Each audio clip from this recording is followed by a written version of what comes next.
सोचिए एक देश जहां करोड़ों लोग रहते हैं और उनके सर पर एक टाइम बम लगा हुआ है। एक ऐसा बम जो कभी भी फट सकता है। एक तरफ उनकी जिंदगी देने वाली नदी का पानी एक पड़ोसी देश अपनी मर्जी से रोक रहा है, जिससे उनके खेत प्यासे हैं और गले सूख रहे हैं। दूसरी तरफ उनके शहरों को रोशन करने वाला फ्यूल तेजी से खत्म हो रहा है, जिससे उनका भविष्य अंधेरे में डूबने की कगार पर है। पानी और बिजली, जिंदगी की ये दो सबसे बड़ी जरूरतें जब एक साथ खत्म होने लगें तो कोई भी देश घुटने टेक देगा।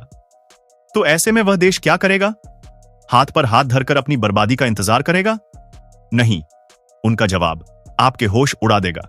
उनका जवाब किसी साइ-फाई मूवी की कहानी लगता है। उनका जवाब इंसान के सबसे पागलपन भरे सपनों में से एक है। उनका जवाब है दुनिया के सबसे बड़े और जानलेवा रेगिस्तान सहारा के बीचों बीच एक नया समंदर बनाना। जी हां, आपने बिल्कुल सही सुना।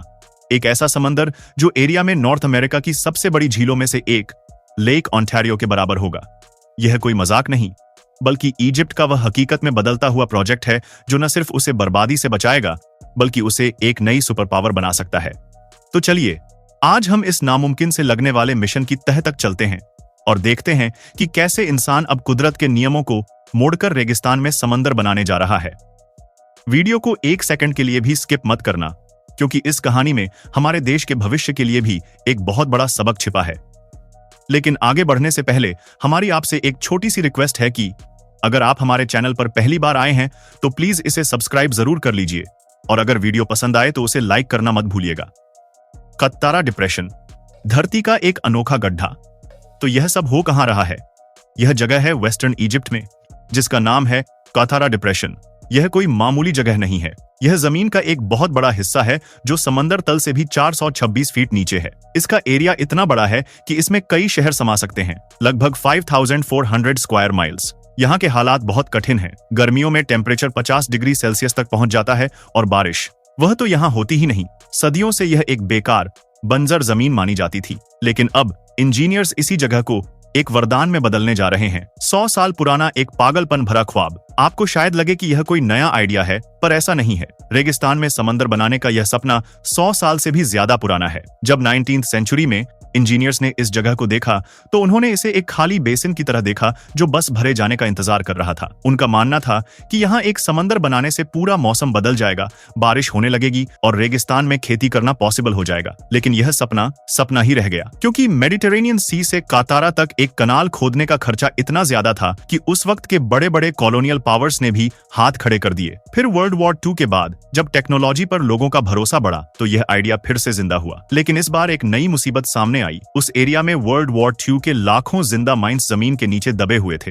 वहां काम करना मौत को दावत देने जैसा था। जब रेगिस्तान को न्यूक्लियर बॉम्ब से उड़ाने की बात हुई, जब नॉर्मल तरीकों से बात नहीं बनी, तो 1970s में इंजीनियर्स ने एक ऐसा आइडिया पेश किया जिसे सुनकर आज भी रोंगटे खड़े हो जाते हैं। आइडिया था कनाल खोदने के लिए न्यूक्लियर बॉम्ब्स का इस्तेमाल करना। जी हाँ, 213 न्यूक्लियर चार्जेस, जिनमें से हर एक हिरोशिमा पर गिराए गए बॉम्ब से 100 गुना ज्यादा पावरफुल था। सोचा यह गया कि इन धमाकों से कुछ ही हफ्तों में कनाल तैयार हो जाएगी। कागज पर यह प्लान किसी साइंस फिक्शन मूवी जैसा लग रहा था, लेकिन मिलिट्री एक्सपर्ट्स ने इसके खतरों को साफ साफ बता दिया। इतने बड़े न्यूक्लियर धमाकों से पूरे रीजन में रेडियो एक्टिव डस्ट फैल जाती, जिसका असर इजिप्ट से लेकर इजराइल, लीबिया और सदर्न यूरोप तक होता। यह एक महाविनाश को बुलावा देने जैसा था। नेचुरली इस पागलपन भरे आइडिया को भी रिजेक्ट कर दिया गया। टनल, रेगिस्तान के नीचे से समंदर का रास्ता। तो अब नए जमाने में नए सॉल्यूशन के साथ इजिप्ट इस प्रोजेक्ट को सच करने जा रहा है। अगर जमीन के ऊपर से नहीं जा सकते तो जमीन के नीचे से जाओ। आज का प्लान है एक जायंट टनल बनाने का। यह टनल मेडिटेरेनियन सी से शुरू होकर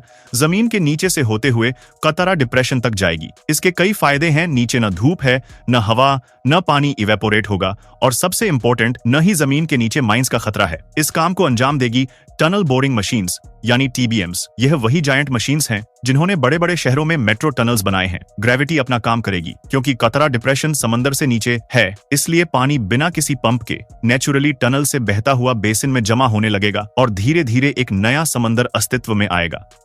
कैसे बनेगा यह समंदर बिजली का पावर हाउस? लेकिन इजिप्ट यह सब सिर्फ एक नया टूरिस्ट स्पॉट बनाने के लिए नहीं कर रहा है। इस प्रोजेक्ट का असली मकसद है एनर्जी। जब समंदर का पानी टनल से 400 फीट से ज्यादा नीचे गिरेगा तो उसकी रफ्तार बहुत तेज होगी। इस बहते पानी के रास्ते में जायंट टरबाइंस लगाई जाएंगी। पानी इन टरबाइंस को घुमाएगा और इलेक्ट्रिसिटी पैदा होगी। यह बिल्कुल एक हाइड्रो इलेक्ट्रिक पावर प्लांट की तरह काम करेगा और इसकी सबसे खास बात यह है कि ये कभी बंद नहीं होगा, क्योंकि कथारा की तेज गर्मी में पानी तेजी से इवेपोरेट होगा, जिससे समंदर का लेवल कम होगा और मेडिटेरेनियन से और पानी टनल के जरिए अंदर आता रहेगा।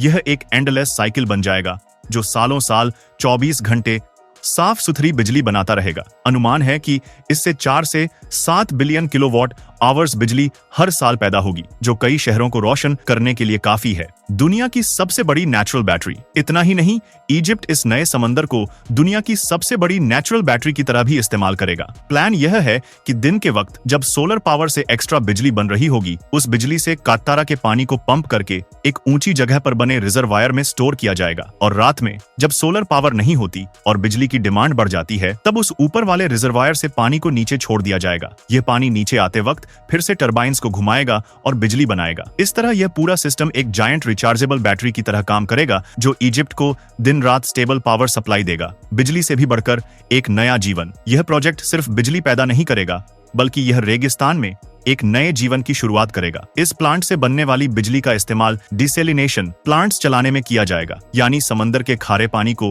पीने लायक मीठा पानी बनाने में। इस मीठे पानी से रेगिस्तान में खेती की जाएगी। जहां आज सिर्फ रेत है, वहां कल गेहूं और चावल के खेत लहलहाएंगे। इसके अलावा एक नए समंदर के बनने से वहां का मौसम भी थोड़ा नरम होगा, हवा में नमी आएगी। इसके किनारे नए शहर बसाए जा सकते हैं, टूरिज्म बढ़ेगा, फिशिंग इंडस्ट्री शुरू होगी और लाखों लोगों को नए रोजगार मिलेंगे। जो रेगिस्तान कल तक एक बोझ था, वह कल देश की इकोनॉमी का एक नया इंजन बन जाएगा। भारत के लिए इसमें क्या सबक है? दोस्तों, इजिप्ट का यह प्रोजेक्ट सिर्फ एक इंजीनियरिंग का कमाल नहीं है, बल्कि इसमें हमारे देश जैसे विशाल और विकासशील देश के लिए भी एक बहुत बड़ा संदेश छिपा है। हमारे देश में भी कई ऐसे इलाके हैं जहां पानी की कमी एक बड़ी समस्या है। हमारे पास भी जमीन का एक बहुत बड़ा हिस्सा है जो बंजर है या जहां खेती करना मुश्किल है। हमारी एनर्जी की जरूरतें भी दिन ब दिन बढ़ती जा रही हैं। इजिप्ट का यह प्रोजेक्ट हमें सिखाता है कि टेक्नोलॉजी और बड़ी सोच से हम अपनी सबसे बड़ी चैलेंजेस को भी अपॉर्चुनिटीज में बदल सकते हैं। अगर इजिप्ट रेगिस्तान में समंदर बना सकता है, तो हम भी अपनी जमीनी और पानी की समस्याओं को सॉल्व करने के लिए ऐसे ही बड़े और अनोखे सॉल्यूशंस के बारे में सोच सकते हैं। यह प्रोजेक्ट एक इंस्पिरेशन है कि अगर इरादा पक्का हो तो इंसान कुदरत के साथ मिलकर बड़े से बड़ा चमत्कार कर सकता है। एक सपना जो हकीकत बनने वाला है। तो दोस्तों, कथारा डिप्रेशन प्रोजेक्ट सिर्फ एक सी बनाने का प्रोजेक्ट नहीं है, यह एक देश के फ्यूचर को सिक्योर करने का प्लान है। यह दिखाता है कि इंसानियत अब उस मुकाम पर पहुंच चुकी है जहां वह जियोग्राफी को बदलने की हिम्मत रखती है। यह प्रोजेक्ट सफल होगा या नहीं, यह तो वक्त ही बताएगा, लेकिन इसने दुनिया को एक नई सोच जरूर दी है। कथारा प्रोजेक्ट सिर्फ इजिप्ट का नहीं, बल्कि पूरी इंसानियत का एक अजीबा बन सकता है, जो साबित करेगा कि इंसान की इमेजिनेशन और हिम्मत की कोई सीमा नहीं होती। आपको क्या लगता है इस प्रोजेक्ट के बारे में? क्या यह वाकई कामयाब हो पाएगा? अपने विचार नीचे कमेंट्स में जरूर बताएं। अगर आपको यह वीडियो पसंद आया तो इसे लाइक करें, अपने दोस्तों के साथ शेयर करें और ऐसे ही अमेजिंग कंटेंट के लिए हमारे चैनल को सब्सक्राइब करना ना भूलें। मिलते हैं अगले वीडियो में।